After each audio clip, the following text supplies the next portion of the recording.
বিপদ আপদ কষ্ট মুসিবত সবারই আছে। আপনারটা যেমন অন্য কাউকে জানতে দেন না, তারটাও আপনার কাছে অজানা। সবাই সবারটা গোপন রাখতে চায়, কিন্তু মুসিবত কষ্ট দুঃখ সবারই আছে, ভিন্ন ভিন্ন রকমের। কারো টাকা নিয়ে টেনশন তো কারো শরীর নিয়ে টেনশন। আর যার মোটামুটি সবকিছু আছে তার স্বামী নিয়ে টেনশন, নয়তো স্ত্রী নিয়ে টেনশন। আছে না নাই? বলেন না, আছে না নাই? এক একজনের টেনশন মুসিবত বিপদ এক এক রকম।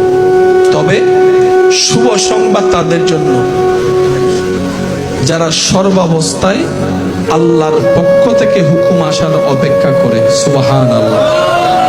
নিজেকে সর্বোচ্চ ধৈর্যশীল প্রমাণ দেওয়ার চেষ্টা করে।